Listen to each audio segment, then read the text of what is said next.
জ্বালানি তেলের ৪৮ কোটি ডলার বকেয়া জমেছে বাংলাদেশ পেট্রোলিয়াম কর্পোরেশন বিপিসি। এতে জ্বালানি তেলের বিল পরিশোধে হিমশিম খাচ্ছে বিপিসি। ফলে একদিকে ব্যাংক থেকে বৈদেশিক মুদ্রার ডলার পাওয়া যাচ্ছে না, অন্যদিকে বকেয়া বাড়ায় তেলের জাহাজ পাঠাতে চাইছে না কোনো বিদেশি প্রতিষ্ঠান। বিপিসির সূত্র বলছে ২২ আগস্ট পর্যন্ত মোট ৪৭ কোটি ৬১ লাখ ডলার বকেয়া জমেছে বিপিসির। এর মধ্যে ১৮ কোটি ৫৬ লাখ ডলার পাবে সিঙ্গাপুর ভিত্তিক কোম্পানি বিটলে।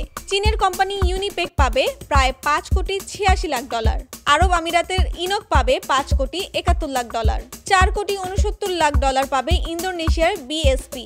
মালয়েশিয়ার পিটিএলসিএল পাবে ২ কোটি ১৮ লাখ ডলার। আর ভারতের আইওসিএল পাবে ২.৫ কোটি ডলার। এছাড়া আমদানি মূল্য পরিশোধে বিপিসিকে নিয়মিত ঋণ সহায়তা দেওয়া ইসলামিক ডেভেলপমেন্ট ব্যাংকের সহযোগী সংস্থা International Islamic Trade Finance Corporation আইটিএফসিও পাবে ৮ কোটি ডলারের বেশি। গত মাসে জুলাইয়ে বৈষম্যবিরোধী ছাত্র আন্দোলন ও সরকার পরিবর্তন ঘিরে ব্যাংক বন্ধ ছিল বেশ কয়েকদিন। এতে আরও সমস্যায় পড়েছে বিপিসি। ফলে বকেয়া পরিশোধের পাশাপাশি ঋণপত্র খুলতেও জটিলতা দেখা দেয়। বিপিসি সূত্র বলছে, প্রতি মাসে ৫ লাখ টন পরিশোধিত জ্বালানি তেল ও ১ লাখ টন অপরিশোধিত জ্বালানি তেল আনতে ১৭ থেকে ১৮টি ঋণপত্র খোলার দরকার হয় বিপিসির। একটি ঋণপত্রের মূল্য পরিশোধে ২৫ থেকে ৩০ দিন সময় লাগছে। বিপিসির পরিচালক অনুপম বড়ুয়া প্রথম আলোকে বলেন, সরবরাহকারী সংস্থাগুলোর সঙ্গে নিয়মিত বৈঠক করা হচ্ছে। একটা বিশেষ পরিস্থিতির কারণে দেনা পরিশোধে দেরি হওয়ার বিষয়টি তাদের বোঝানো হয়েছে। ধীরে ধীরে তাদের বিল পরিশোধ করার কথাও বলা হয়েছে। দীর্ঘ ব্যবসায়িক সম্পর্কের কারণে তারা তেল সরবরাহ বন্ধ করবে না।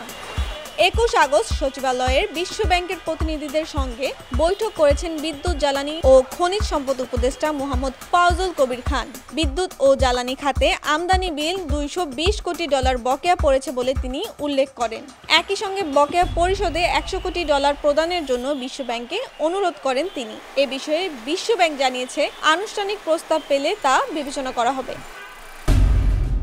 এমন সব ভিডিও পেতে ভিজিট করুন prothomalo.com/video, প্রথম আলোর ইউটিউব চ্যানেল এবং ফেসবুক পেজ। থাকুন ভালোর সাথে, আলোর পথে।